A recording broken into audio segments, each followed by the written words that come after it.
Hoy vamos a ver la Gran Depresión, la crisis del 29. La vez pasada estábamos viendo todo lo que significó la radio dentro de todos los ciclos de inventos que esta sociedad ha tenido en toda su historia. Pero antes de eso estábamos viendo el tema de los años 20 y de la Primera Guerra Mundial, de la prohibición, de todas las cosas que pasaron en esa década. Hasta ese momento, hasta la época de los 20, el ciclo de expansión de la economía norteamericana no había tenido límites. Había tenido una que otra crisis, como tosecitas, como resfriaditos de repente, pero nada así que uno diga la cosa más tremenda, no. El ciclo de progreso de esta sociedad se había dado ininterrumpidamente desde que empezaron a montar el proyecto. Y eso no echaban sino pa'lante, tanto que nunca se le ocurrió a nadie que esto tuviera límites, que en algún momento se les fuera a voltear la situación y que algo sumamente grave pudiera pasar. Esa incertidumbre, esa zozobra de la historia, esos súbitos cambios con que las sociedades pueden verse sorprendidas, no estaban de ninguna manera planteados ni imaginados en el proyecto de los Estados Unidos.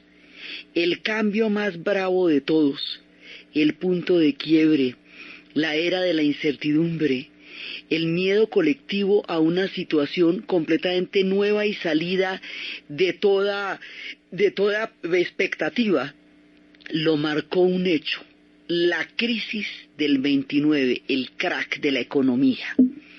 A partir del momento en que quiebra la bolsa, esto se va a dar como una especie de avalancha que va a llevar a los Estados Unidos a una recesión de 10 años y al mundo a las puertas de la guerra. Entonces, ¿cómo es que pasa esto? Primero, hay una cosa que en economía se conoce como el efecto de burbuja. Y es que cuando hay una subida artificial de precios de cualquier sector por algún motivo, en este caso eran especulaciones sobre unos terrenos en la Florida, empezó a inflarse el valor de los terrenos, hubo una especulación muy grande, se crea un efecto de burbuja, es decir, un crecimiento artificial de los precios. Entonces las cosas se disparan y eso valen un montón, no, tanto que llegan a valer más de lo que realmente cuestan. Entonces esto, como no corresponde a lo que cuestan las cosas, sino a un valor artificial, como es una burbuja, se llama una burbuja porque eso se puede reventar en algún momento. Entonces, efectivamente hay un momento en que se revienta porque está montado sobre la especulación y no sobre el valor real no sobre la actividad de los negocios. Entonces hay un momento en que se reventó esa burbuja, que era toda la especulación en la bolsa sobre acciones derivadas de unos terrenos en la Florida. Al reventarse esto, se creó una crisis de confianza, porque de un momento a otro eso bajaron los precios de las acciones hasta que esto llegó a un punto de quiebra. Entonces ahí, cuando hay una pérdida de confianza, se desató un pánico financiero. Es decir, la gente salió corriendo a sacar del banco su dinero, toda al mismo tiempo. Los bancos funcionan bajo la lógica de que no todo el mundo va a sacar la plata al mismo tiempo, porque ellos no la tienen todo el tiempo ahí, la están moviendo. Si todo el mundo llega por el billete a la misma hora, pues se quiebra el banco. Entonces empieza a quebrar el banco, lo que lleva a una crisis financiera.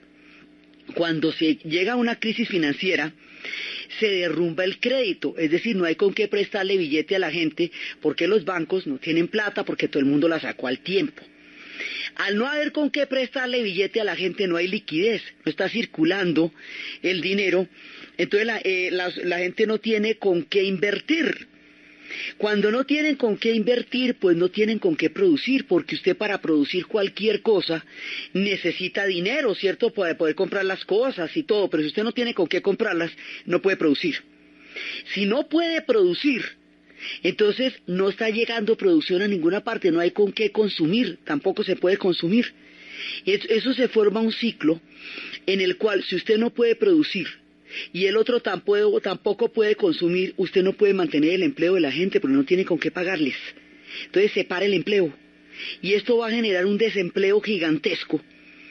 Y a eso, o sea, a este fenómeno que es como una reacción en cadena, que va desde la quiebra de la burbuja, o sea, del crecimiento artificial de la economía, al pánico financiero que desocupa los bancos, al crédito que se cae, que hace que la producción no se pueda llevar a cabo, que hace que no se pueda consumir y que esto nos lleve al paro y al desempleo y a que no podamos hacer nada.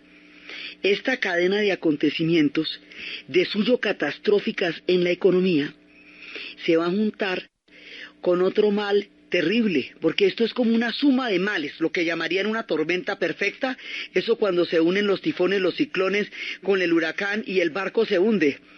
Entonces, a esto se le añade un fenómeno que es el que da como la imagen visual tan terrible de la Gran Depresión, es que hubo una sequía. La cosa más impresionante porque todo el tiempo que se llevaba explotando la tierra con el tractor mecánico araña la tierra y va erosionando la capa de la superficie, la primera capa de la tierra, hasta que ya la tierra no se puede sostener, porque fue un efecto de explotación, de sobreexplotación de la tierra. No es que desde el momento en que cayeron las naciones indias, desde el último momento en que abandonan las praderas, esas praderas van a ser utilizadas también como proyectos agrícolas. Esos proyectos agrícolas se van a dar con un carácter industrial. Primero es a mano, arando, pero luego cuando llegue el tractor mecánico, eso va a producir un tipo de extracción de la tierra que la agota. Entonces hay un momento en que se agota la tierra y va a haber una sequía. Además, esto hace que una capa de polvo enorme se levante y se levante y se levante, es decir, la tierra se la lleva el viento literalmente, y al llevársela el viento no se puede cultivar, y una polvareda inmensa, inmensa, va a cubrir todas las granjas donde la gente antes tenía la comida y cultivaba. A esto lo vamos a llamar el tazón del polvo, ¿sí? The bowl dusk, porque tenía la forma, digamos, de un tazón y era una polvareda inmensa. Ustedes deben haber visto imágenes en las películas donde hay polvaredas inmensas, carros saliendo a ninguna parte. Esto sucedió en los estados de Kansas, de Oklahoma, sucedió en varios estados. De Kansas, el del Mago de Oz. Ahí en la pesadilla de Dorothy, digamos, en el sueño que ella alcanza a tener, se levanta un viento de estos y todas esas cosas. Pero en el estado de Oklahoma, la idea, digamos, toda esta gente que tiene que salir de sus tierras, porque el polvo se las lleva el viento, se van a ir en los carros Ford hasta que se les acabe la gasolina, tratando de buscar las oportunidades al otro lado en California. A estos se les van a llamar los Okies, es decir, la gente de Oklahoma, generalizando, porque eso es como en 6 estados que ocurre, el fenómeno de esta gente campesina emigrando a buscar en California el sueño de una comida y una oportunidad que su tierra le acaba de negar. En ese momento los granjeros se van a California. Pero es que al llegar a California eso no quiere decir, primero tienen que atravesar, pero casi un continente, pues todos los Estados Unidos para llegar allá. Pero además no tienen gasolina. Entonces, por un lado, no hay empleo. Por otro lado, la tierra les hace esa mala pasada y no hay comida tampoco. No hay circulación en la economía. Y esto se va complicando. Lo que no sintieron los americanos con la Primera Guerra Mundial, porque todo el desastre fue para los europeos. Ese remesón en la conciencia de los europeos que los hizo sentirse que habían atravesado un túnel terrible con la Primera Guerra Mundial, eso es lo que les va a producir a la gente de los Estados Unidos la Gran Depresión. Es uno de los golpes más fuertes a la conciencia colectiva por el grado de tragedia y de desesperación a la que llegaron en la época de la Gran Depresión. Entonces empiezan en ese momento las sin salidas para todo el mundo, o sea, todo el mundo queda bloqueado. Y en ese momento hay un gran escritor que se llama John Steinbeck. John Steinbeck quiere retratar el drama de los emigrantes que habían logrado tener una tierra y todo, y de pronto le pasa una calamidad de estas, y no hay empleo, y salen en un carro una familia para buscar ese destino en California, una historia de los Okies. Esa familia tiene el nombre el nombre literario de Tom Joad, y es la familia Joad.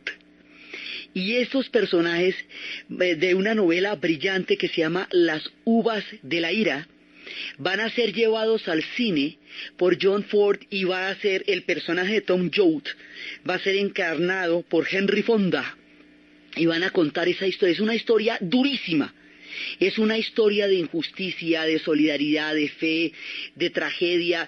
Se les queman los sembrados, tienen que atravesar todas partes, abusan de ellos los policías. Al Tom Joad dicen que mató a un policía y tiene que huir. El agua se lleva sus propiedades. Bueno, eso les pasa en una cantidad de cosas. El hijo se va a luchar por allá, a buscar mejores condiciones. La madre tiene que sacar adelante con coraje y con sus dos hijas el proyecto familiar.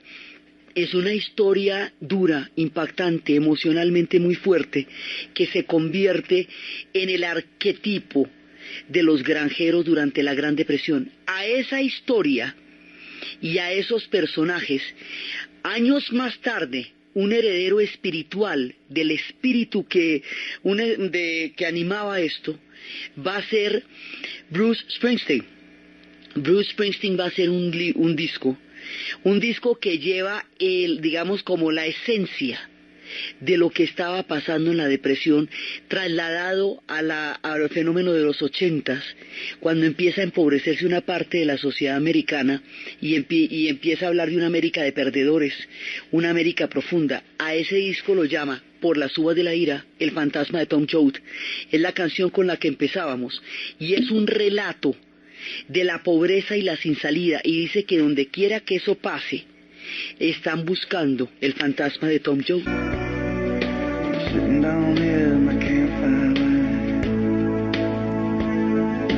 waiting on the ghost of Tom Joad.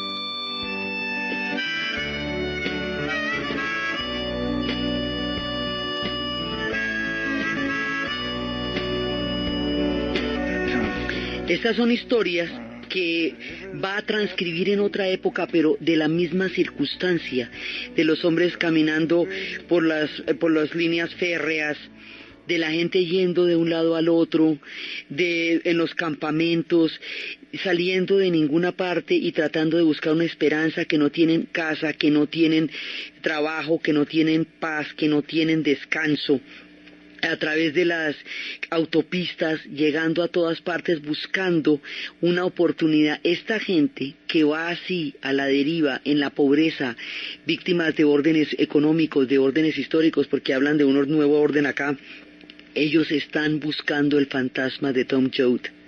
Son las personas, digamos, donde quiera que haya personas en la pobreza, personas que no tienen salida, personas que han quedado excluidas de un orden económico. Ahí está el fantasma de Tom Joad. Y donde quiera que la policía maltrate al pueblo hambriento, al pueblo que está buscando una tierra prometida, que tiene un solo tiquete a una tierra prometida, de una sola vía, y que no sabe, no puede regresar y tampoco tiene a dónde ir, ahí está el fantasma de Tom Joad. Entonces, esas son las historias que contará el jefe tiempo más adelante, inspirados en Las uvas de la ira. Entonces resulta que la gente entra en una cosa terrible, porque se acaba el empleo. Al acabarse el empleo empieza el paro. Entonces hay paros por todos lados, hay gente en las calles, miles de vagabundos durmiendo en las calles, gente que se suicidó el día de la crisis cuando cayó la bolsa, pero gente que se suicidó a lo largo de la Gran Depresión. Nadie se imaginaba que una cosa de estas pudiera pasar. No había ni antídotos ni nada. En ese momento no había una doctrina económica que decía que el Estado no tenía por qué intervenir en la economía, que la economía se ajustaba a sí misma. Pues no se ajustó. El gran banco de la Reserva Federal hasta ahora se había creado, y todavía no sabían muy bien cómo funcionaba eso, porque se había creado en la época de Morgan en una pequeña crisis, pero en una crisis de ese tamaño no se sabía cómo era que el banco tenía que manejar esto. Nadie tenía antídotos. Entonces el problema del empleo se va a volver un problema de un tamaño, porque es que si son millones de personas sin trabajo ahí.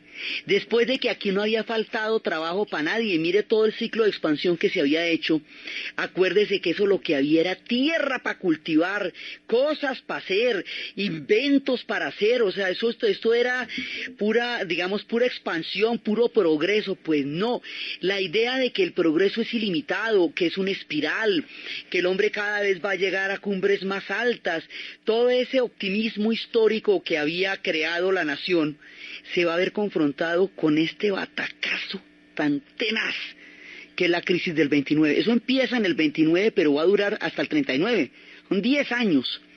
Entonces, esto va creando una serie de efectos. El sector más, digamos, uno de los sectores más agotados, pues son los de la tierra, los campesinos, lo que después llevará a todo un replanteamiento sobre la agricultura, porque acuérdese que el proyecto Farmer, el proyecto granjero, es la esencia de para qué se conquistó el oeste. Entonces, si en el oeste no hay comida, si toda la despensa no funciona, pues aquí se hace agua el proyecto por un lado muy grave, que es el lado de la comida, el lado de los campesinos. El otro sector, que va a salir golpeadísimo, que va a pasar las más duras, son los trabajadores, el movimiento obrero. Entonces, aquí el movimiento obrero se había hecho había empezado a finales del siglo XIX en Chicago. Había empezado por la búsqueda de las jornadas de 8 horas. Primero pasar de 16 a 12 horas y luego a 10 horas hasta pasar a 8 horas.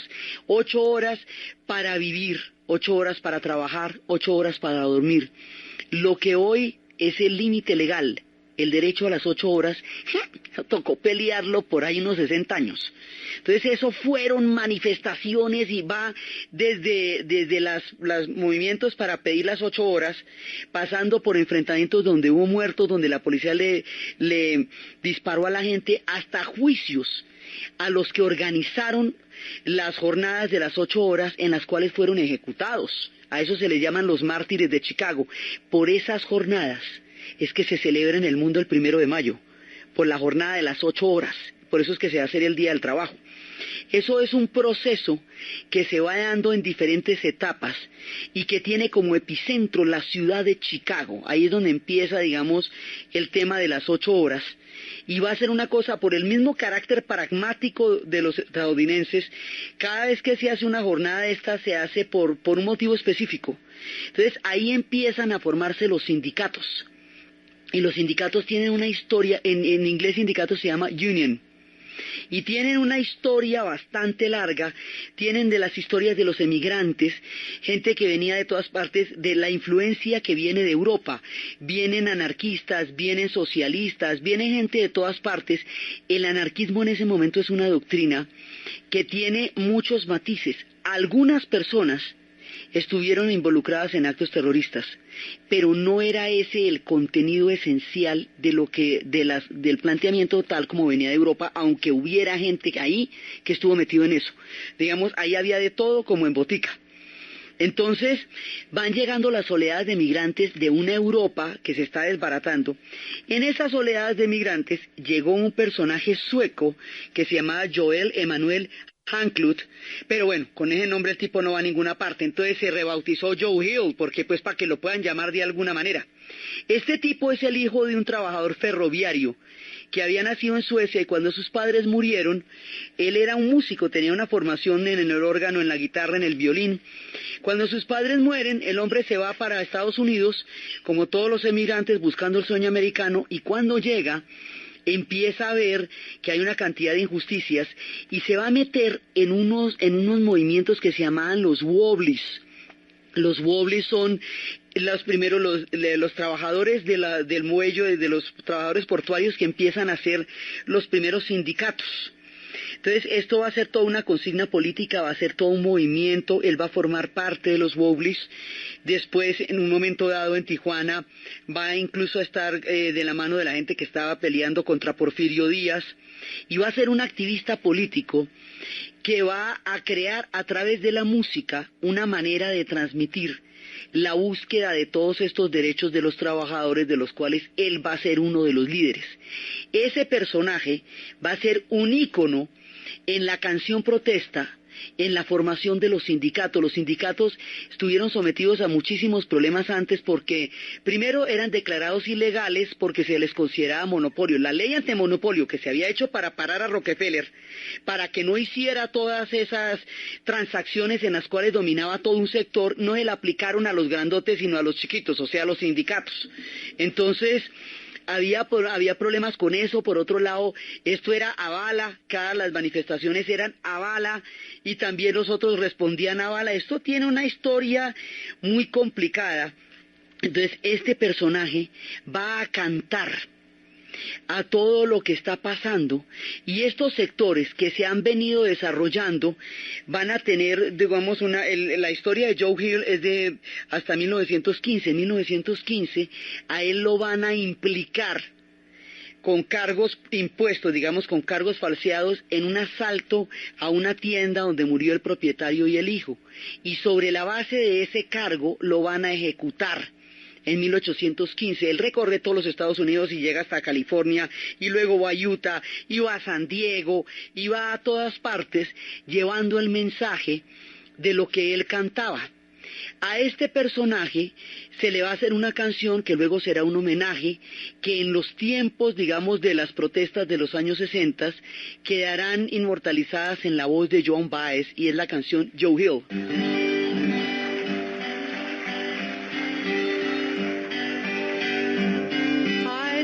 I saw Joe Hill last night, alive as you and me.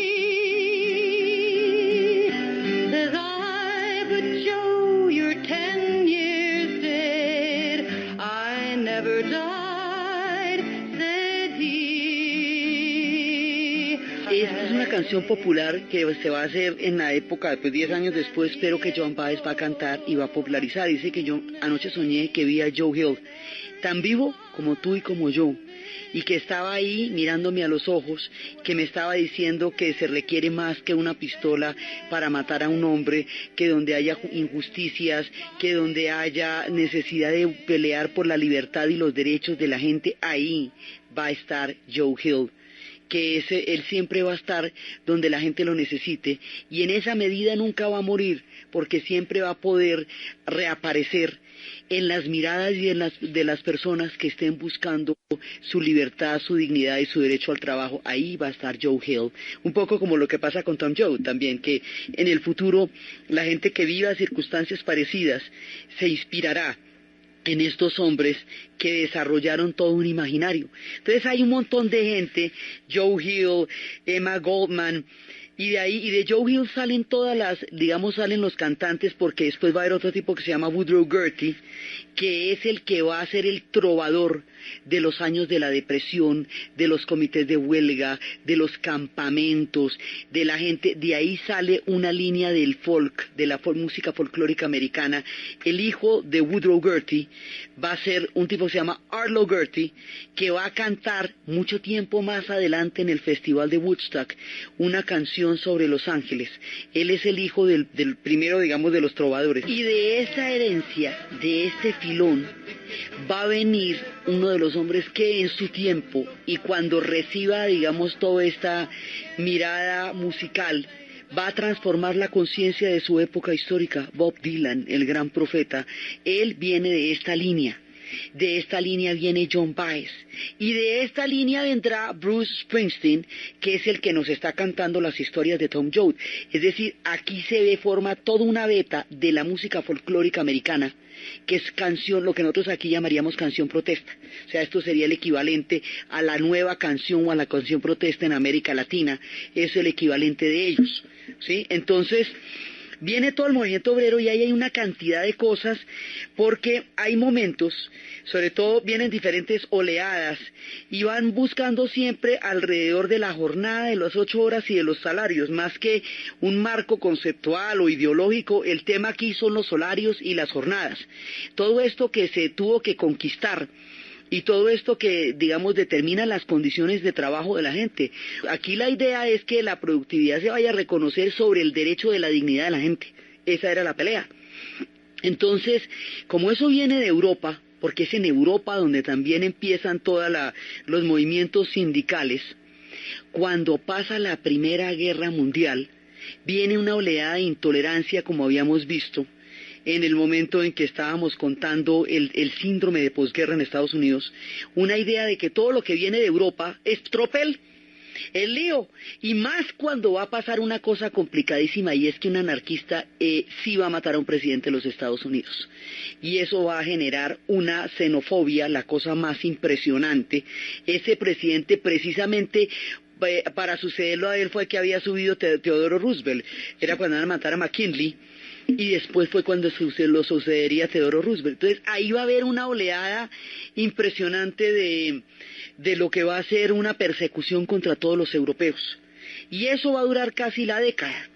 Entonces va a haber un momento en que dos personajes que no tienen nada que ver con nada, que son digamos de ideas anarquistas, pero el anarquismo en sí mismo no era una cosa terrorista, era una ideología radical que se estaba presentando entre los trabajadores, que se había formado entre Rusia, Italia, en diferentes partes de Europa, pero era simplemente una ideología. Esta gente no está metida en nada, son trabajadores y van a ser detenidos por italianos, así de simple, por italianos. Los van a vincular con un asalto del que nunca se les pudo probar nada. Les van a crear testigos falsos. Un juez les va a montar un proceso ficticio que es el first dire y va a insistir en sus testigos. Ellos ponen a todo el barrio que estaba ahí en el momento del asalto para que testifique que ellos no estaban involucrados.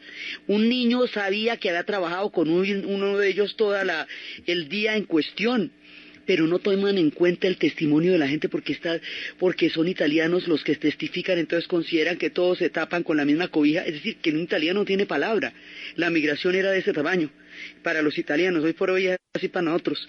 Entonces, resulta que, mejor dicho, no hacen caso omiso de todo, de las pruebas, de la legalidad, del Estado de Derecho, de todo, y después de un agónico juicio de 7 años los van a ejecutar contra todos los pedidos de perdón de todo el mundo. Esto es una de las injusticias, digamos, que quedaron fraguadas en la historia. Estos dos personajes se llamaban Nicola Sacco y Bartolomeo Vanzetti. Sobre ellos se habrá una película, alrededor de eso habrá toda una canción, y esto que vamos a escuchar es un homenaje que hacen a Nicola Sacco y a Bartolomeo Vanzetti.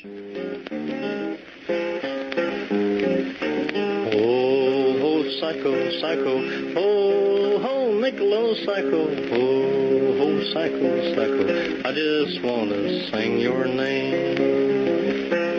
Sacco, Sacco, Sacco, Sacco, oh, oh, Sacco, Nicola, Sacco, Sacco, I just want to sing your name.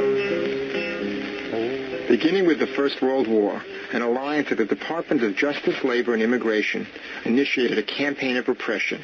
Agents broke into the homes of suspected radicals, arrested them, and seized their possessions. Many were deported. Most of the victims were foreigners, usually Russians, Italians, and Jews. 2 men stand out as targets of the anti-radical campaign. They were Italian-born, residents of Boston for many years, respectable workers and dedicated anarchists. They were attempting to dispose of some anarchist leaflets when they were arrested on a charge of armed robbery and murder. Their names were Nicola Sacco and Bartolomeo Vanzetti. Oh, Sacco Vanzetti. Oh, Sacco Vanzetti. Esto es el relato. Me dice, después de la Primera Guerra Mundial estalló una oleada de radicalismo, de persecución a todos los ciudadanos de origen europeo, trabajadores, indiscriminada, en la cual muchísimos fueron deportados, algunos granjeros, trabajadores que no tenían nada que ver, rusos, judíos, de todas las nacionalidades europeas. En ese clima de hostilidad fueron detenidos 2 trabajadores que tenían una vida perfectamente, digamos, común de trabajo y de lucha diaria, que eran los Nicola Sacco y Bartolomeo Vanzetti. Eso es lo que nos cuenta este comentario, con un homenaje que decía solamente quiero repetir su nombre, y después de eso en la película se va a hacer una canción para ellos, para su agonía, sus 7 años esperando un perdón que nunca llegó. Here's to you, Nicola and Bart. Rest forever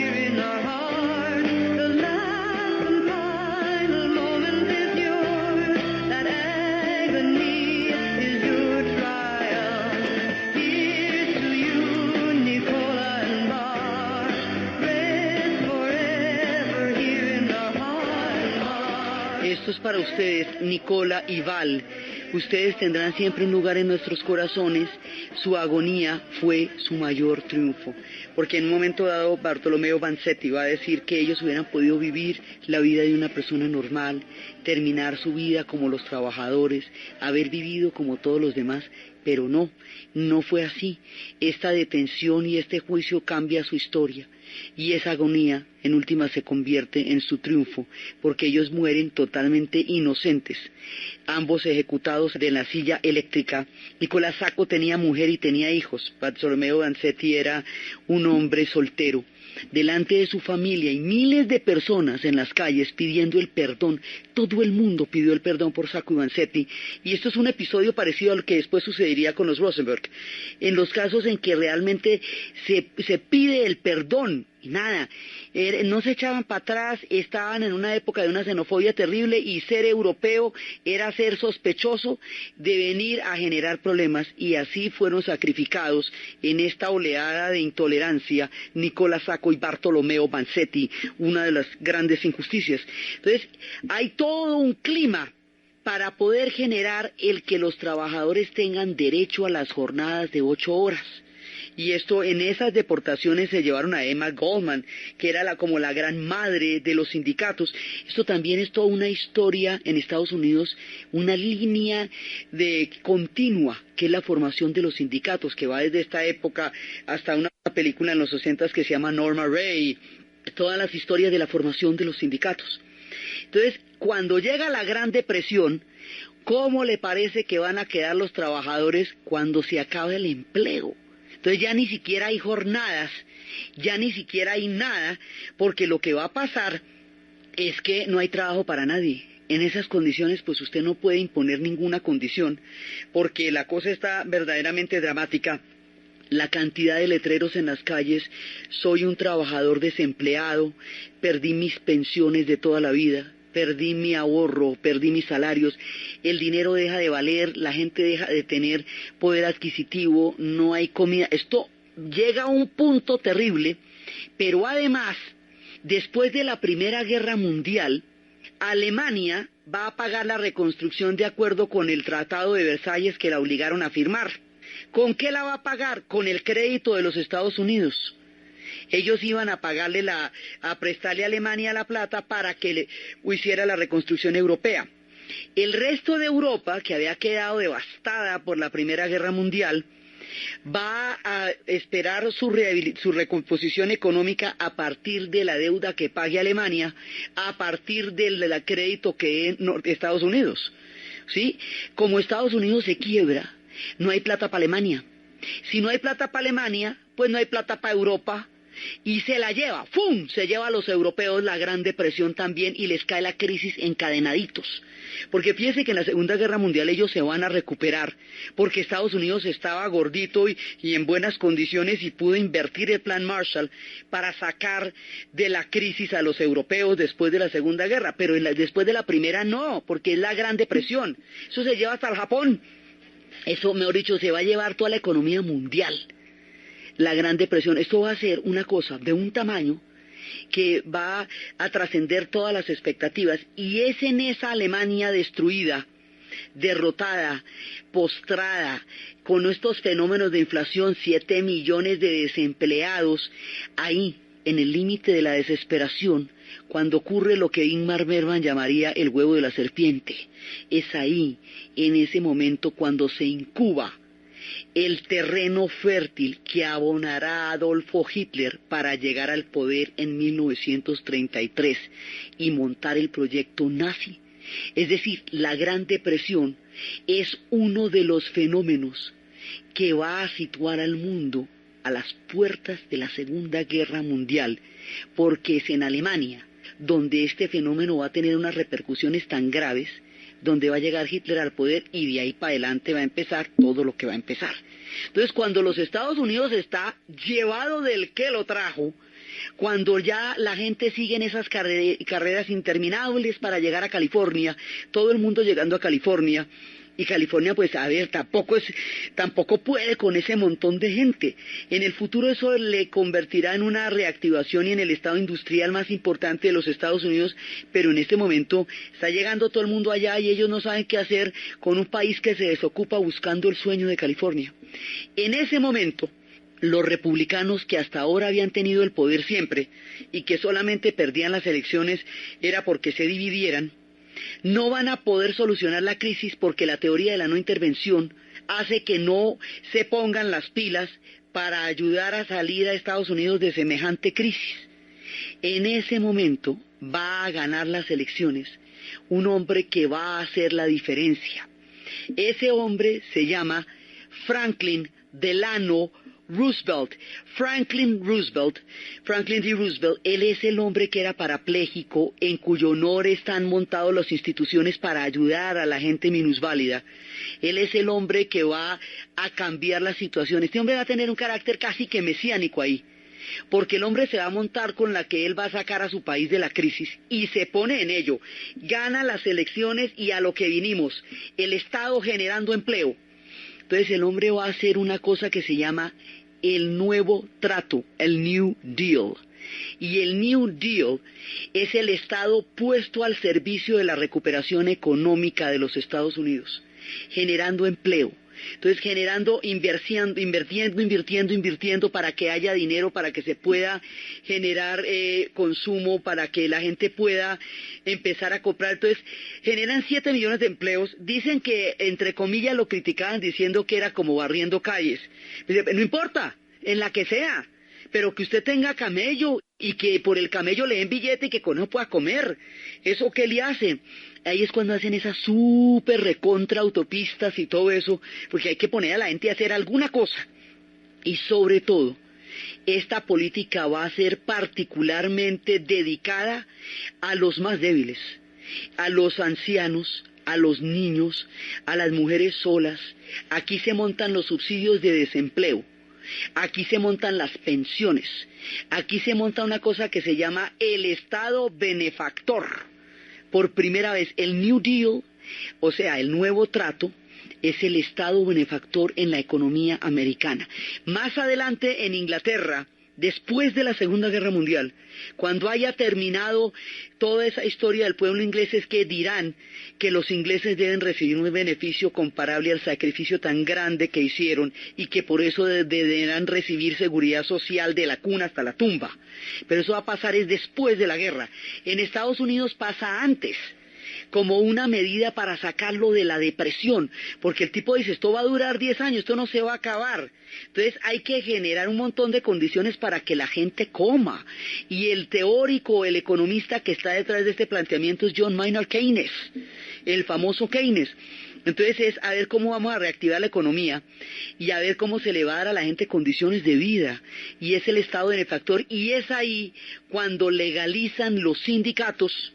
Entonces resulta que al fin todos estos trabajadores que habían sufrido los piquetes rompehuelga, la policía, los arrestos, los juicios sumarios, todas las implicaciones, toda esta gente va a tener el derecho a trabajar tranquilo y a organizarse dentro de las estructuras de trabajo y a tener una pensión, un horario laboral decente, un subsidio de desempleo en caso de pérdida del empleo. Estas cosas que fueron los estados benefactores son el resultado de la crisis del 29, de la crisis de la Gran Depresión. Entonces, por eso es que el segundo periodo presidencial de Franklin Roosevelt, pues el hombre va a ganar con un 60% de mayoría. Nadie tuvo ni ha tenido esa mayoría. Mejor dicho, todo el mundo lo aclama porque el hombre le metió la mano a la economía para poder sacar adelante al pueblo norteamericano en la hora más oscura de su historia, la Gran Depresión. Esta Gran Depresión va a generar un eco de miedo en la gente, una incertidumbre en la conciencia histórica de un pueblo que no conocía la incertidumbre. Entonces va a haber mucha literatura sobre esto. Más adelante va a haber una novela que se llama ¿Acaso no matan a los caballos? de Honest McCoy, llevada al cine con Jane Fonda bajo el nombre de Baile de Ilusiones. Es una historia de un personaje que mató a una mujer y está ante el estrado defendiéndose, porque ella estaba tan mal, tan lastimada en la vida, que era lo mismo que matar a un caballo cuando tenía una pata rota y no podía volver a andar. Y él la conoce en un baile, se hacían unos bailes interminables, para el que ganara comía, el que ganara le daban plata para comer, y esos bailes eran lo más deprimente porque era bajo el agotamiento y el hambre, a ver si al final del concurso ganaban algo que les permitiera comer, una cosa muy tenaz. Entonces él conoce a una mujer en un baile de esos, y cuando la ve tan malherida, ella le pide que la mate y él la mata porque no le ve salida. Y cuando lo juzgan dice, ¿acaso no matan a los caballos? De ese tamaño, la literatura de la época es absolutamente miedosa, porque es ellos enfrentándose a los momentos más sombríos de su historia. Esto en el cine es Las uvas de la ira, es el Baile de Ilusiones, y los movimientos de los trabajadores y toda la época de las cadenas de montaje y toda la opresión cuando no había ningún tipo de derechos, es lo que significó Charlie Chaplin en tiempos modernos. Es una burla a la cadena de montaje.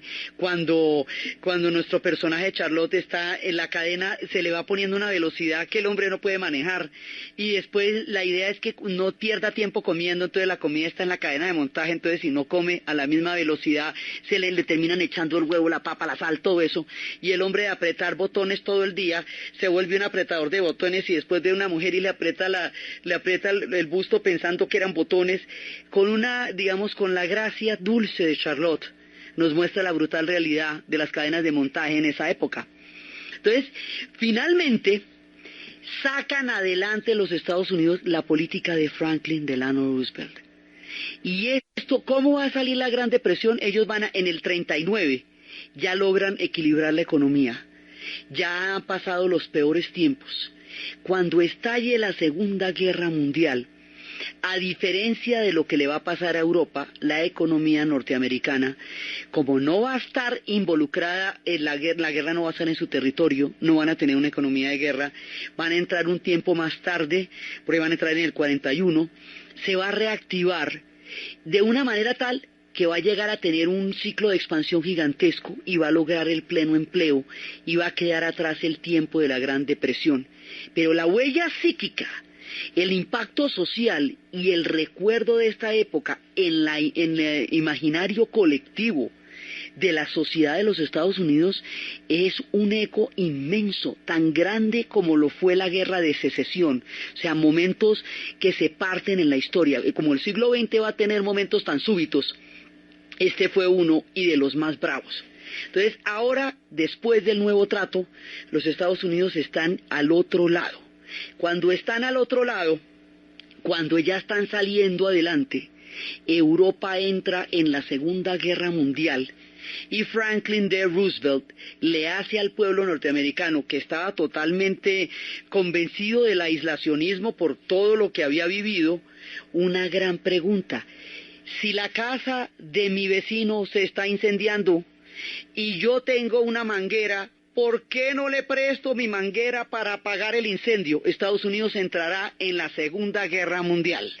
Entonces, desde los espacios de la gran sequía, de toda esta polvareda dejando en los estados de Oklahoma y de Kansas, de los carros interminables buscando la vida en California, de Tom Joad y las uvas de la ira, de Steinbeck, de la literatura de esa época, del Baile de Ilusiones, de la crisis de los ahorradores, del empleo que no se acaba, de Joe Hill, de todos estos personajes que tuvieron y vivieron en esta época hasta la recuperación de uno de los episodios más duros en la historia de ese pueblo, los únicos que sobrevivieron, la única industria que no dio pérdidas, la única que siguió creciendo fue el cine, la máquina de los sueños, porque en un tiempo tan duro como el que estaban viviendo, lo único que quería la gente era ir a cine y olvidar, ver fastuosos escenarios,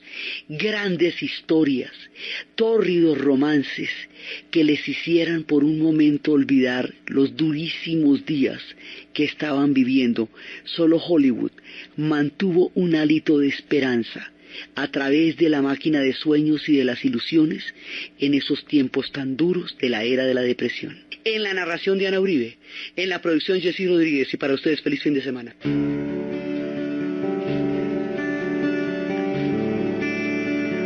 Got out of prison back in '86, and I found a wife.